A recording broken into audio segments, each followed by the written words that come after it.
तालुका दक्षिण सोलापूर। मी आज इथं आलेला आहे।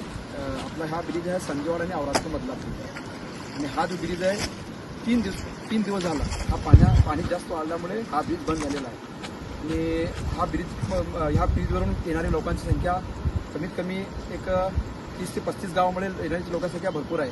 हा आता 3 दिवस झाला हा ब्रिज बंद झालेला आहे आणि शाळांना जाण्यासाठी येण्यासाठी गावकऱ्यांना गावाकडे जाण्यासाठी येण्यासाठी पण काही त्रास व्हायला आहे। तर इथले स्थानिक प्रशासन ह्या ब्रिजकडे लक्ष द्यावा पुढच्या वर्षीपर्यंत, कारण हा दरवर्षीचा प्रॉब्लेम आहे। दरवर्षी हा ब्रिजचा प्रॉब्लेम हेच आहे, पाऊस असल्यामुळे पाणी जास्त असल्यामुळे हा ब्रिजचा हा प्रॉब्लेम असताच।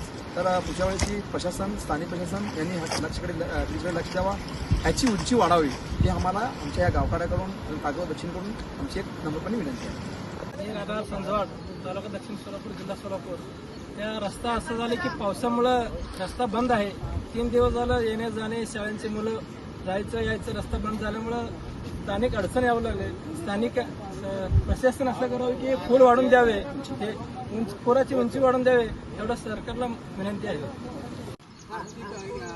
अतिवृष्टीमुळे सोलापूर जिल्ह्यात दक्षिण सोलापूर या गावात संजयवाड आणि औरादला जोडणारा जो मेन पूल आहे सध्या पावसामुळे 3 दिवसापासून बंद आहे।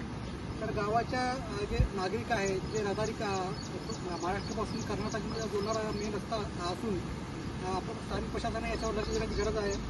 पाण्याची पातळी ही खूप जास्त आहे, तर म्हणजे इथून तिकडं जगासाठी पण हे पाणी 4.5-5 फुटापर्यंत हाईटचं पाणी इथं जात आहे। त्यासाठी भविष्यामध्ये याच्यावर लक्ष देण्याची गरज आहे आणि हे जे ब्रिज आहे याची उंची वाढून जर प्रशासनाने यांना मदत केली तर भविष्यामध्ये हे जे संकट आहे ते नागरिकांना फेस होणार नाही। आणि सर्वात महत्त्वाची गोष्ट ही आहे की जेव्हा रहदारी बंद होते तेव्हा व्यापार बंद होतो, शेतकऱ्यांना नुकसान होतो। तर त्यासाठी प्रशासनाने याच्यावर लवकरात लवकर निर्णय घेऊन जे काही मदत होऊ शकते त्यांना करून द्यावी आणि जे स्थानिक लोकांचे शेतं पाण्यामध्ये चाललेले आहेत त्यांचे लवकरात लवकर पंचनामे होऊन त्यांना आर्थिक मदत मिळावी ही आपली एवढीच प्रशासनाला मागणी आहे।